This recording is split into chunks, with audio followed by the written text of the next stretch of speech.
সঠিক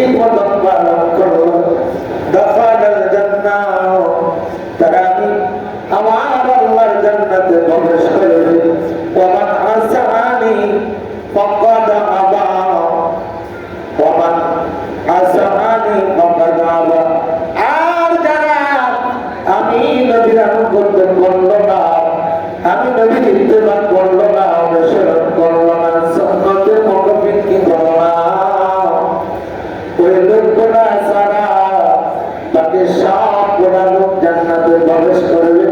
এবার জোরে কম সুবহানাল্লাহ। নবীর চরণেতে সারা জীবন আমি তাকবো। নবীর চরণেতে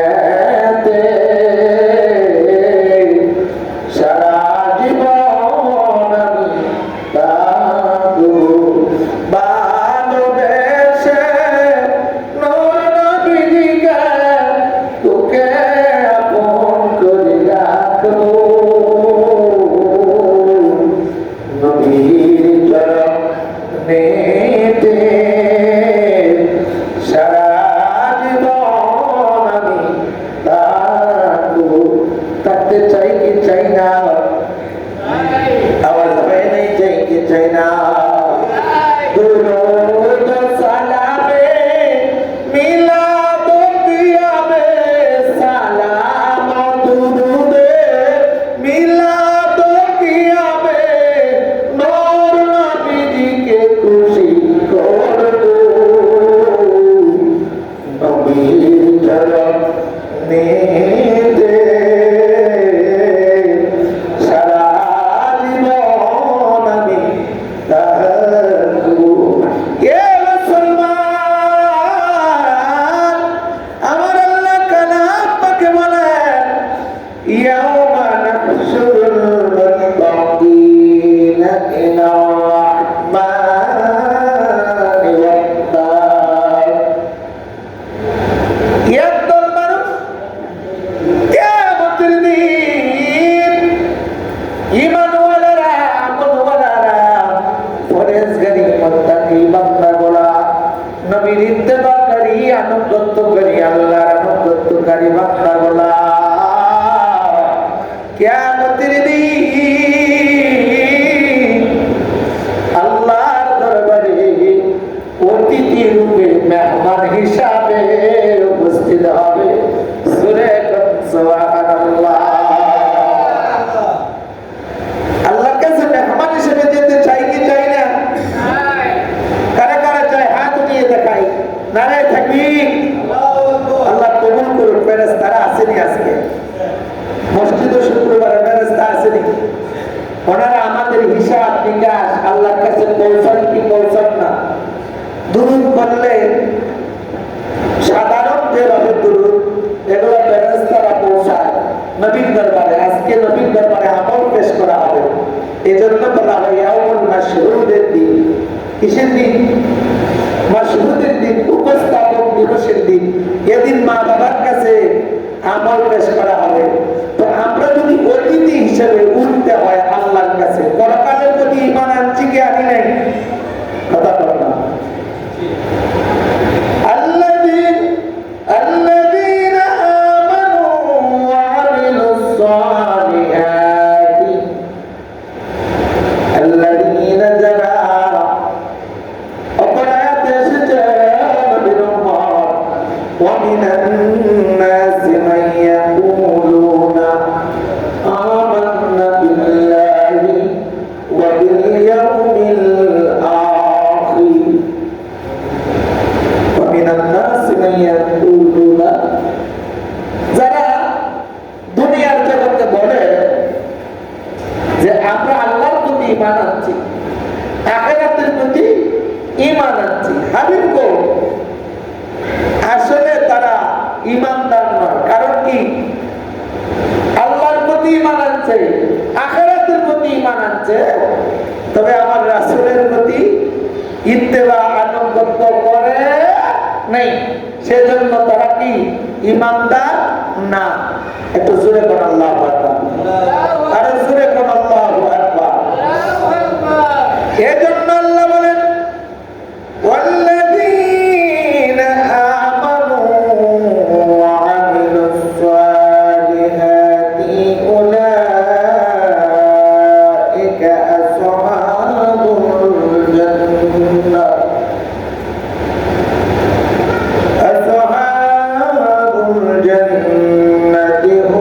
হুম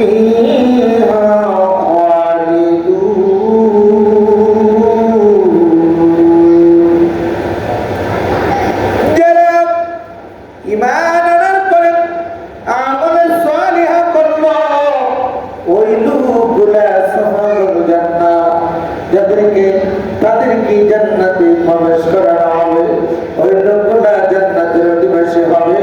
হুম ফিহা খালিদুন, অনন্তকাল তারা জান্নাতে বসবাস করবে। অনন্তকাল, শুরু আছে শেষ নাই, তারা জান্নাতে থাকবে। ওরে নবীর আল্লাহর নবী ফরমান, আন আবি হুরায়রা রাদিয়াল্লাহু তাআলা قال قال رسول الله صلى الله عليه وسلم اجتنبوا السبع الموبقات উম্মতি সাত কাজ থেকে বেঁচে থাকবা, কবিরা গুনাহের কাজ থেকে বেঁচে থাকবা। সাহাবীরা প্রশ্ন করলো, ইয়া রাসূলুল্লাহ ওয়ামা হুন্না, নবী গো এই কাজগুলো কি? আমার নবী বলেন, ক্বালা আশরিকু বিল্লাহ, আল্লাহর সাথে শিরিক করবা না, শিরিককারীদের গুনাহ আল্লাহ মাফ করে না। ওয়াসিহরু, জাদু করো না। ওয়াল কতলুন নাফসুল্লাতী হারামাল্লাহু ইল্লা বিল হক, মানুষ হত্যা করো না, মানুষরে মাইরো না।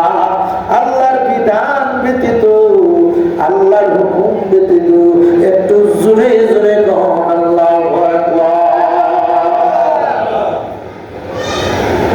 মানুষ হত্যা করা তার মানে বোঝা গেল আল্লাহর বিধান মতো মানুষ মারার ব্যবস্থা আছে, আছে কিনা নাই? আসলে বুঝতেই নেই। আল্লাহর বিধান মতো যদি রাষ্ট্র পরিচালিত হয়, কোরআনের আইন হাদিসের আইনে, তো কোন মানুষ যদি বেবিচার জিনা করে, কথা বুঝছেন, বিধর্মী হয়ে যায়, ধর্ম ত্যাগ করে, আবার এই ধর্মের বিরোধিতা করে, তাকে কতল করা ইসলামের বিধানে জায়েজ আছে। আল্লাহু আকবার। আরেকটা মাসালা হলো, কোন ব্যক্তি বিবাহিত এবং মেয়েটাও বিবাহিত, কঠিন ভাবে তারা দীর্ঘদিন ধরে অবাধ মিলামেশা বিচারে জিনার কাজে লিপ্ত হয়েছে। ইসলামের মূল কথা হলো তাদেরকে দুর্রা মারা, দুর্রা মারা, এবং আরেকটা আছে রোধ করা, যেটা পাথর নিক্ষেপ করে, কঙ্কর নিক্ষেপ করে তাদেরকে হত্যা করা। এটা ইসলামের বিধানে আছে, যদি রাষ্ট্রীয় ভাবে থাকে। কথা বুঝছেন তো আপনারা? মাসালা বুঝছেন তো? তার মানে নবীজি ফরমান, আল কাতলুন নাফসুল্লাতী হারামাল্লাহু ইল্লা বিল হক, আল্লাহর বিধান ব্যতীত মানুষ মানুষকে মাইরো না। এখন আপনার সাথে আমার লাগ, আর কিছুদিন পরে তোমার সাথে কোনো মনে পারতেছি না, কি করে মানুষ কিছু গুন্ডা ভাড়া করে দইরা আনে, আইনা জবাই করে বস্তার দইরা নদীতে ফেলে দেয়। এটা সবচেয়ে বড় নিকৃষ্ট গুনাহ। আমার নবী বলেন, একটু জোরে করেন নাউজুবিল্লাহ। মানুষ মারার কথা বর্তমান সমাজে বেড়ে গেছে না কমছে? গুম হত্যা, গোপনে মারা আছে কিনা না? সোশ্যাল মিডিয়া করলেই দেখা যায় অমুকে অমুককে মেরে ফেলছে, অমুক নাই 3 দিন অপহরণ, তারপরে নদীতে লাশ পাওয়া গেছে। বহু মানুষ মারা যাচ্ছে। এর জন্য আমার নবী বলেন, সাবাবুল মুসলিমিনা ফুসুকুন ওয়া কিতালু কুফরুন, গালমন্দ করা ফাসিকি কাম, আর মানুষ হত্যা করা কুফরি, কাফের হয়ে যাওয়া। লা শাক্কা, কোন সন্দেহ নাই, সে কাফের হয়ে যায়, মুমিনের কথায় নাম থাকে। বুঝাইতে পারতেছি কথাগুলা? দামি কথা, আমার কথা না, আমার নবীর কথা। আর কথা আমার রাসূল পাকের বাণী। নবী বলে, মানুষ হত্যা করা কুফরি। মানুষ কখন মানুষকে গালি দেয়? যাতে এমন একটা গালি মারবো যে গালি দিলে সে আঘাত পায়। কি পায়? হাত দিতে মারতে পারে না, জোরেও করতে পারে না, দুর্বল যেটা, এটা দুর্গা হয়। এমন একটা গালি দিব, দিয়া তোমার একবারে কলিজার মধ্যে ধরাইল, তাহলে তুমি কষ্ট পাইয়া আরো রাগান্বিত হইয়া আরো মারো। এটা হইল ফাসিকি কাজ। কি কাজ? ফাসিকি কাজ। এই গাইল মন্দ করা আছে কি কাজ? গাইল মন্দ থেকে এই জন্য নবী বলেন, তোমার হাত ও জবান থেকে যতক্ষণ পর্যন্ত অপর মুমিন নিরাপদ থাকবে না, ততক্ষণ পর্যন্ত পরিপূর্ণ ঈমানদার হতে পারবা। এটা জোরে বলেন না, না আপনারা এগুলো পড়বেন, আমার মুসল্লির এটা পড়ে না, এই মহল্লায় নেই। কারণ গাইল মন্দও নাই, ফাসিকিও নাই। এটা জোরে বলেন আলহামদুলিল্লাহ। আল্লাহ যেন কুয়াতের কেল্লায় হেফাজত রাখেন, বলেন আমিন। তো আল্লাহর নবী রাসূল আকরাম সাল্লাল্লাহু আলাইহি ওয়াসাল্লাম এই জন্য বলেন, উম্মত মান ইয়াদমান লিমা বাইনা রিজলাইহি ওয়া মা বাইনা রিহলাইহি আদমান লাহুল জান্নাহ। উম্মত রে, দুটি জিনিসের প্রতিশ্রুতি দিবা, আমি নবী তোমাদের জান্নাতের জিম্মাদার হয়ে যাব। শাফায়াত করে নবী জান্নাতে নেবে। এক নম্বর দোনোটের মধ্যস্থান, এটা হেফাজতে রাখবা। দুই নম্বর লজ্জার স্থান হেফাজতে রাখবা। আমার নবী বলেন শাফায়াত করে জান্নাতে নিয়ে যাও। আমার নবী আর বলেন, উম্মত ধ্বংসাত্মক আরো কিছু কাজ আছে, তোমরা শিরিক করবা না। কালা জাদু একটা বিষয় আছে, আছে না?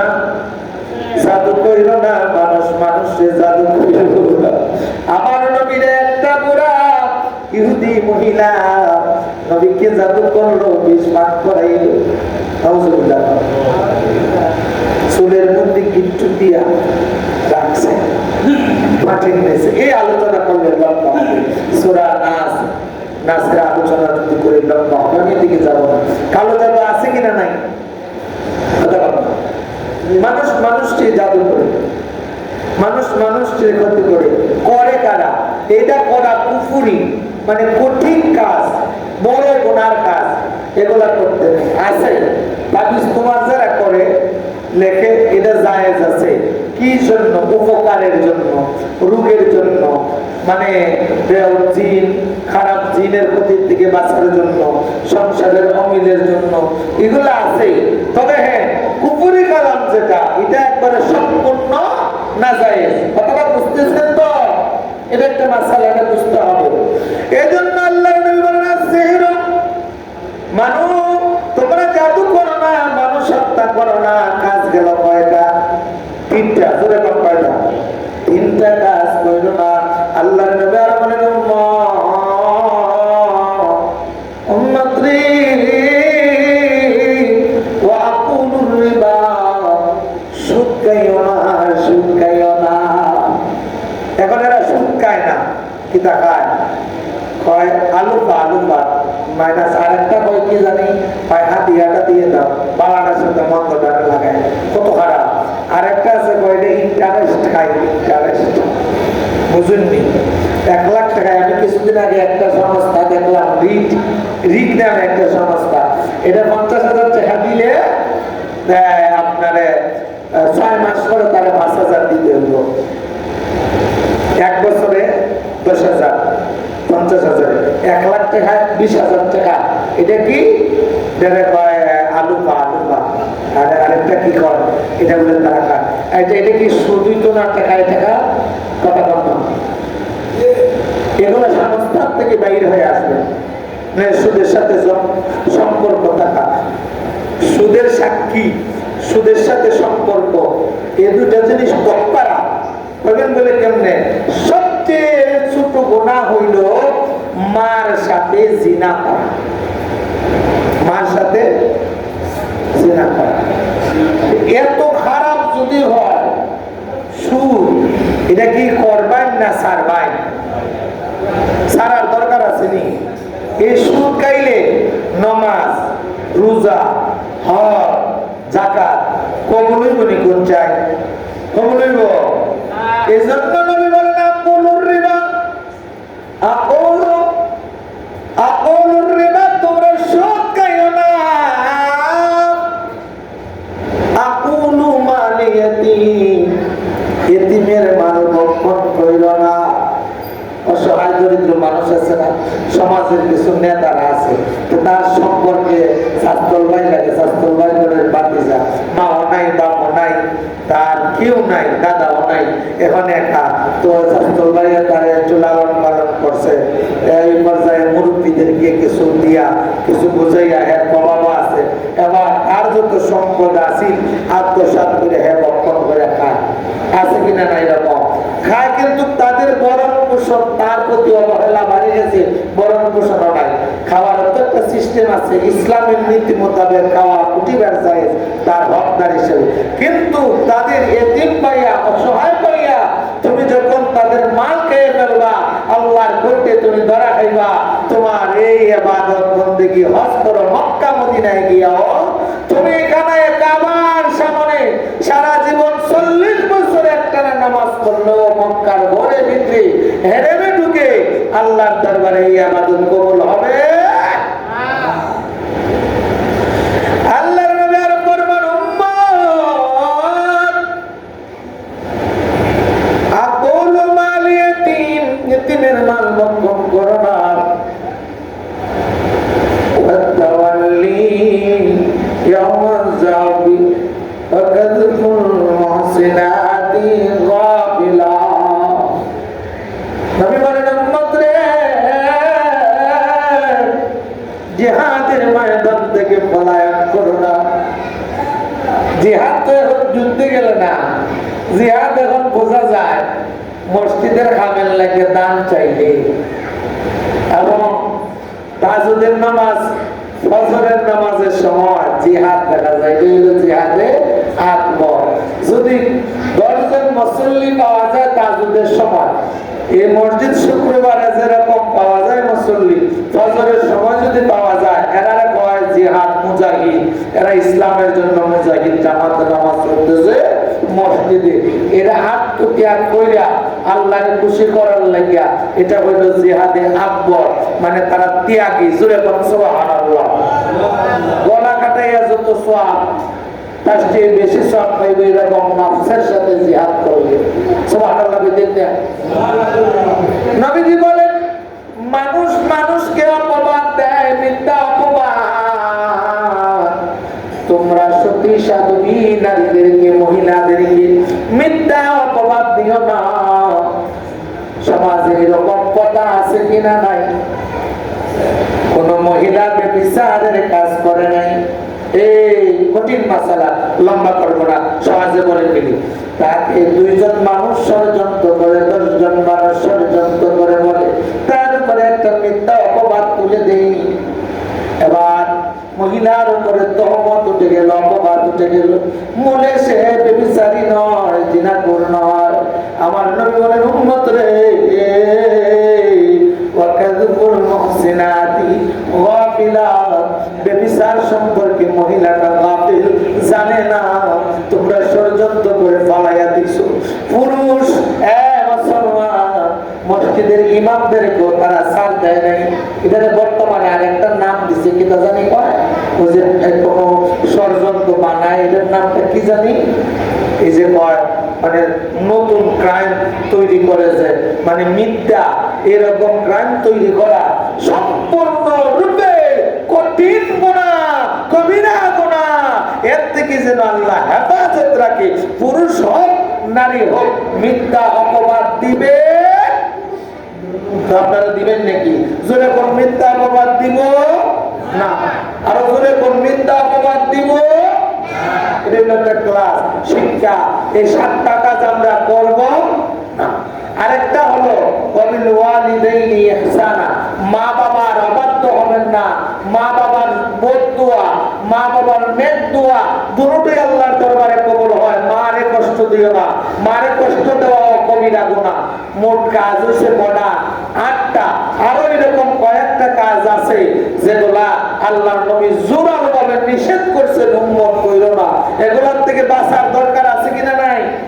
এগুলোর থেকে বাঁচলে, আমরা হালাল খাবার খাইলে, 5 ওয়াক্ত নামাজ পড়লে, সমাজের মানুষের খেদমত করলে আল্লাহর জান্নাতে প্রবেশ করা সম্ভব হবে।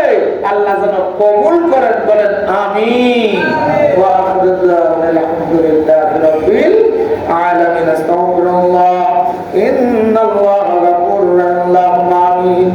রব্বানা যালামনা আনফুসানা ওয়া ইল্লাম তাগফির লানা